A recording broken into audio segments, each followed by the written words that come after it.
Hi everyone, today I'm wondering, should I repurchase certain fragrances in my collection? Now these are fragrances that are not typically talked about a lot in the fragrance community. They haven't created a lot of buzz, but some of them have really served me well. So welcome to this anti-haul. Now I'm going to start with a fragrance from Estee Lauder. This is the Modern Muse Rouge. And this brings back a lot of memories because I remember when the original Modern Muse launched, I was actually working as Estee Lauder's, part of their artistry team. And it was a huge deal. They take so much time with their fragrances and try and make them unique. And of course, they have some super iconic perfumes like Youth Dew and Pleasures, Beautiful. This was, to me, not a huge success for Estee Lauder. They had for Le Rouge, which is a flanker of the original, the one that I have here, Kendall Jenner as the spokesperson for it. It was an attempt to reach a younger audience. It has a Bulgarian rose, it has a woody accord. I'm looking at the notes here: raspberry, cassis, pink pepper, saffron, jasmine, magnolia. It's a floriental type of fragrance. What I get most when I smell this is the woody accord. And I wore this for a long time to go to work when I didn't really want to think about what I was wearing. It's very easy reach for me, not offensive. If you're in close quarters with someone else, it's not going to be, too aggressive for the people around you. It has a good sillage, good longevity. It's good, and it's better than I think that, people give it credit for. But on a scale of what I have in my collection, this is fine. You know what I mean? It's not amazing.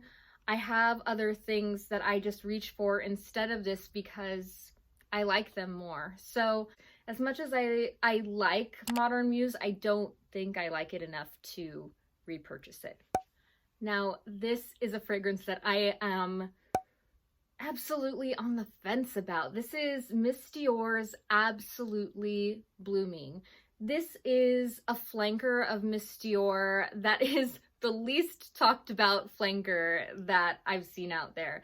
I know there's Blooming Bouquet, and that one is more popular. Miss Dior, of course, was super popular, is still super popular, and has been reformulated. Some people think the original formulation with the popcorn was better than the one they have now. I actually haven't compared this to the newer version of Miss Dior, but this for me has sentimental value because when I was starting to get into perfumes and I was hearing a lot about the storytelling aspect and seeing YouTubers talk about how passionate they were about fragrances, that really started the ball rolling for me in figuring out what I wanted to be my signature scent, what kind of perfumes I wanted to start putting into my fragrance wardrobe. So Miss Dior was my first purchase. As you can see, I don't have very much of it left. There's grass rose and then also Damascus rose in here. There are berry notes.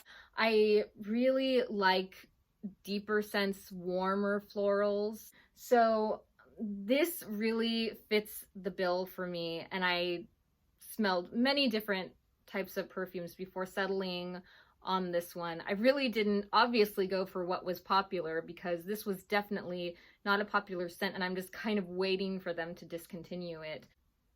I'm just smelling it now, and it is so delicious. It's not sickly sweet, it's not a gourmand, but it is just so cozy to wear and yet still spring-like. I just feel incredibly sophisticated when I wear this scent. I can't let go of this. I will definitely repurchase, especially since I'm sure that they will discontinue it at some point in the near future. So this is definitely staying in my collection. So let's talk about Bronze Goddess. This is the 2017 version. This is more difficult to get now. It fortunately came in a very large bottle for me. The thing that gives me pause about this, and it really shouldn't, is that people don't tend to really like this one. I, however, now that I'm thinking about it and talking about it, really like this. This is sexy. This is sophisticated. This is what I would wear on a warm summer night. I don't like this in the daytime in the summertime because I live in Southern California and it gets insanely hot here. This is too cloying for that. But I think for a date night, this is a beautiful scent. What gets me about this fragrance is the vanilla and the amber.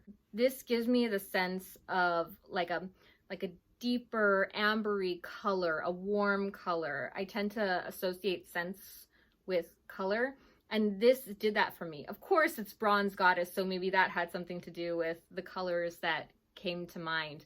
But it also has frangipani in here, so it does smell a bit tropical, a bit beachy. I love this as a vacation scent, but on summer nights when the temperatures cool down a bit to where you can go out without a sweater and maybe some shorts or something like that, or a date night, I would definitely reach for this. And I'll use this until it's gone, but unfortunately, I probably won't be able to get it again. I'll try the new Bronze Goddess and see what that's about.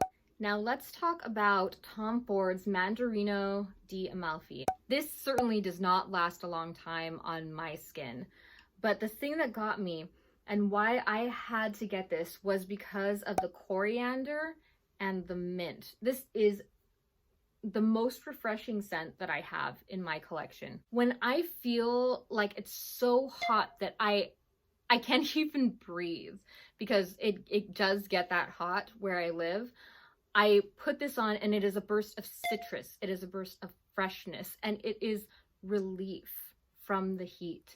I also like to use this when I go to the gym. It's so fancy. I don't recommend using a $200+ perfume to go to the gym unless you want to. I mean, like, go ahead, but I know that that is very luxurious to say I'm going to use something from Tom Ford to go to the gym. But this cools me down, and to smell it when I am doing heavy lifting or something when I'm in pain is just a relief as well. And to feel that coolness is just, it's very captivating. I know it's not going to last that long, which is why I don't mind spraying it before I go to the gym, because I know I'm going to take a shower in about an hour, hour and a half. So it's a really nice one. I don't know if I'm going to repurchase this. I actually don't think so. I think once this has run its course, I'm going to say goodbye, lay it to rest. It served me well. I actually don't think this is very popular, so it might not even be available by the time I finish it. I only take it out really in the summertime because it's just so specific.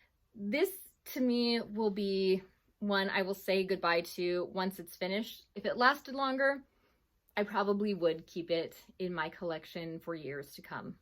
And last but not least, we have Shalimar Souffle de Parfum. This is from Terry Wasser. I saw him in this documentary about fragrance on YouTube, and I was just really captivated by Guerlain and the history behind that house and their brand and their perfumes. And I went after I saw that, I went to smell Shalimar because I was thinking, what is this thing that, you know, this perfume that Guerlain is built on that has lasted for so many decades. But like Chanel No. 5, it just wasn't my taste. So when I heard about the Souffle de Parfum and how new it was and the notes that were in there, it spoke more to what I like. There's lemon, bergamot,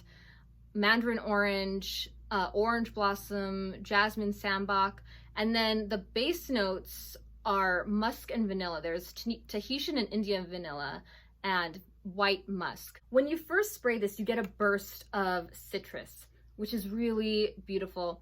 And it feels very light, but there's a depth to it because of the floral notes, the jasmine, and then also the musk. Once the citrus goes away, then you're left with a lot of vanilla, those vanilla notes, and the musk and the florals. It's supposed to be a whisper of something. I think that's what Souffle means, is whisper. But for me, this is just a bit too, I guess the word is cloying, and I tend to get a headache, or I tend to just smell it throughout the day, and it doesn't sit well with me for some reason. I do think it's beautiful, but I just think with my chemistry and with my sensibility, it just doesn't go well. It is a beautiful bottle. I mean, Shalimar. What can I say that hasn't been said? The storytelling behind the Shalimar fragrance, the bottle, the love story, it's just absolutely beautiful, and I wish I liked this more. Yeah, I will not be repurchasing, but I think I will keep this in my collection just so that I can admire the bottle. My neighbors are doing some gardening work and some construction, so I am going to sign off for now, but please do consider subscribing if you've made it this far into the video. I would really appreciate 1,000 subscribers so I can make this into a side gig. Hope you found some inspiration, and I will see you next time. Okay, bye-bye.